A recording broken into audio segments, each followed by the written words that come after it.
paano ko ba ito ginawa? Panoorin natin.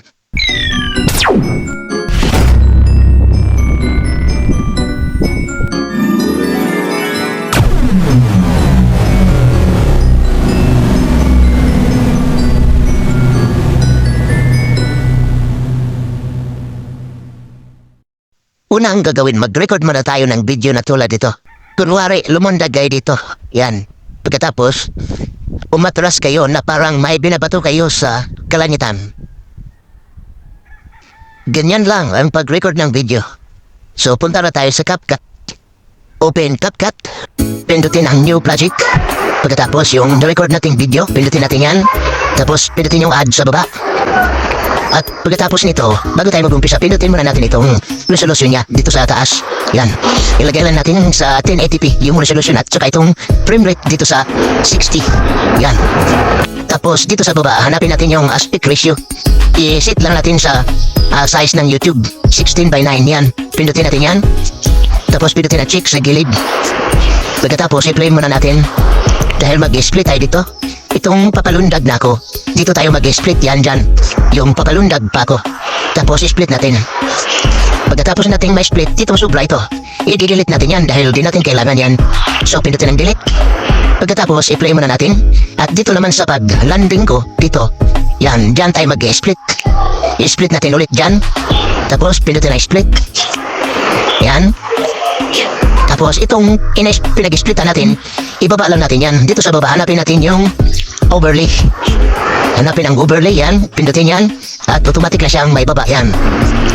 Pagkatapos nito, dahil kailangan tayo ng background dito sa panghuli, yan ang background na walang tao. Kailangan natin yan, pindutin natin yan, tapos dito sa baba, hanapin natin yung fresh. Ipi-fresh lang natin yan, para may lagay natin doon sa pinakauna. So, pindutin ang press. Pagkatapos ito pinipress natin. Ilong press lang natin para may lipat natin doon sa pinaka-una, doon sa simula. So, ilong press lang natin ito. Yan, tapos ilipat natin dyan sa pinaka-una. Yan, andyan na siya. Dahil mahaba siya, pindutin natin ito. Dahil mahaba siya, i-delete natin yung sobra. Yan, pindutin ang split. Tapos i-delete natin. Yan, i-delete natin yan.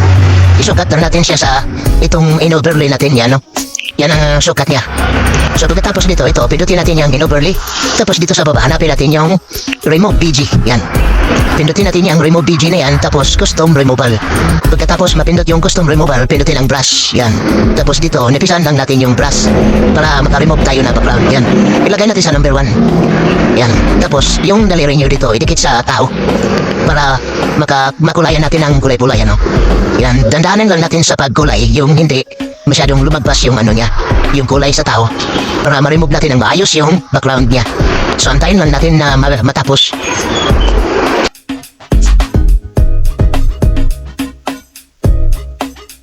Pagkatapos natin makulayan dito sa gilid, antayin natin mag-green check. Pag mag-green check na, i-check, pindutin natin ang check dito sa bandang gilid. Yan. Pagkatapos dito, itong taong dito, i-adjust lang natin. Ilagay natin doon sa kaulapan. Palitin lang natin. Yan. Palitin lang natin itong tao. Yan. Tapos ilagay natin doon sa kaulapan. Palitin lang ng palitin. Yan. Pagkatapos dito, pindutin natin ito. Tapos ito, maglagay tayo ng keyframe. Yan. Pindutin natin ang keyframe. Yan. At andyan na siya. Pagkatapos, adjust lang natin itong tao. Itong pinaliit natin. I-adjust lang natin, palakihin natin ang gandahan. Itulak lang natin itong video, gandahan. Sabay, adjust sa tao. Ito, palakihin lang natin. Dandahanin natin, palakihin. Hanggang sa maglanding siya sa dyan sa lupa. Yan. Pagkatapos natin i-adjust, palakihin. Itulak naman konti itong video. Tapos yan. Tapos adjust naman sa tao. Hanggang sa may balik natin siya sa dati niyang sukat. Yung paglanding ko kanina. Yan. Balik natin sa original na sukat niya. Pagkatapos natin may balik sa original na sukat yung tao. Dito sa yung pagbato ko ng kamay ko, yung angat ng aking kamay yan. Yung parang binabato ko yung kalangitan. Diyan tayo mag-split. Yan, pindutin natin ito. Tapos mag-split tayo. Yan. Pagkatapos natin mag-split, mag-add na tayo ng Blue Sky Timelapse. I-download nyo lang yan sa YouTube. Blue Sky Timelapse. So, pindutin natin ang plus sign dito sa gilid. Pagkatapos, i-add na natin yung Blue Sky Timelapse. Yan. Tapos, pindutin natin yung add sa baba. Yan. Pagkatapos, Itong blue sky na ito, pindutin natin ito. Ilong press lang natin yan. Ilipat natin yan dito sa kabila. Ipagpalit natin ito, dito. Kailangan magkapalit sila. Yan, ilong press lang natin tapos i-swipe natin pagkana, pagkaliwa. At yan, nailipat na natin siya. Pagkatapos itong video clip na ito, ibaba lang natin yan. Hanapin natin dito sa baba yung overlay. Tapos, automatic na siyang maibaba. Yan, pindutin ang overlay. Pagkatapos, i-drag lang natin dito sa kaliwa banda. Isukat lang natin siya sa blue sky. Yan, video clip natin, yung blue sky yan. Kailangan magkano sila dyan, magkasukat.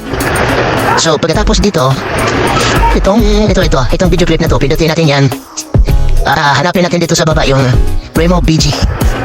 So, yan, pindutin natin yan, remove BG. Tapos, chroma key, pindutin. Pagkatapos dito, itong hugis bilog na ito, ilagay natin dito sa kaulapan para ma-remove natin yung kulay puti na kaulapan na yan. Tapos, ang papalit yung blue sky, yan. I-adjust nyo lang dito sa baba hanggang sa makuha nyo ang timpla ng kulay. Yan. Pagkatapos, pindutin ang check sa gilid. At yan, napalitan na natin yung kulay puti na kalangitan sa kulay blue na yan. Yan, parang magic siya mga kabisdak. Tapos, adjust lang natin kung alin dito yung mas maganda. Yan, adjust lang natin yan dyan. Tapos, mabilisin lang natin yung takbo ng kaulapan. Yan, pindutin natin yung speed. Tapos dito, ilagay natin dyan sa pinakamabilis. Yan. Tapos dito, ipantay lang natin yung sukat nila. Yan, dyan. I-delete lang natin yung sobra. Yan. Pagkatapos dito, mag-add na tayo ng green smoke blasting effect dito sa paglanding ko. So, pindutin natin itong add overlay. Tapos, yung green smoke blasting effect, pindutin ang add sa baba. Ma-download yan sa YouTube. Search nyo lang. Pagkatapos, andito na siya. Tapos, pindutin natin itong green smoke blasting effect. Tapos, pindutin natin dito sa baba yung splice. Tapos, piliin ang filter. Yan. Pagkatapos, adjust lang natin ito. Ilagay natin itong green smoke blasting effect dito sa bandang pa. Yan. Ilagay lang natin yan dyan.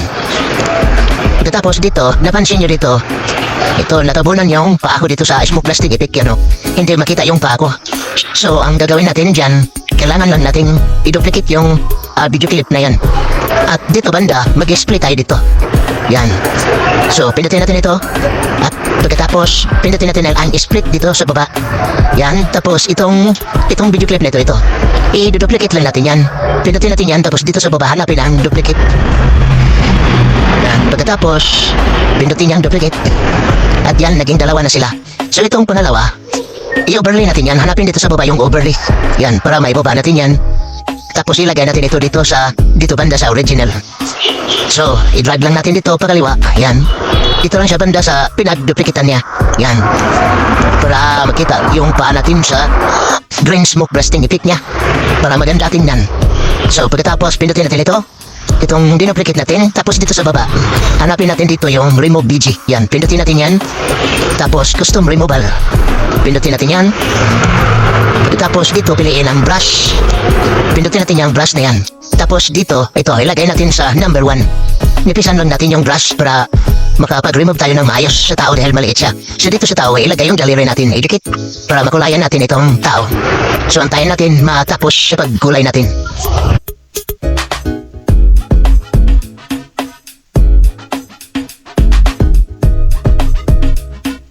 Pagkatapos natin makulayan, antayin natin mag-green check. Tapos, pindutin natin itong check sa gilid. Tapos, tingnan nyo yung paa ko. Nakikita na siya. Hindi na siya natatabunan ng green smoke blasting effect. Dito lang kanina natatabunan siya. So, ngayon, nakikita na siya. Medyo maganda na siya tingnan. So, adjust lang muna natin konti itong green smoke blasting effect. Palakihin natin konti yan. Pagkatapos natin i-adjust, pindutin natin itong arrow sa bandang gilid yan. Dahil mag-add na tayo ng sound effects. So, pindutin natin itong audio. Pagkatapos, pindutin itong sound effects. Yan. Yan tayo mamimili ng kung anong gusto nating sound effects sa ating mga video. So, kayo nang bahala mga kabisda kung alin yung gusto nyo dito. Marami ditong pagpipilian. Kung wala, magsisearch kayo dito. Kung ano yung gusto nyong hanapin, ay nandun siya. At pwede na natin i-export. So, ganun lang mga kabisda kung paano ito ginagawa. Sana'y nasundan nyo ako. At sana'y huwag kalimutan mag-like, comment at mag-subscribe. Maraming salamat. See you in my next tutorial.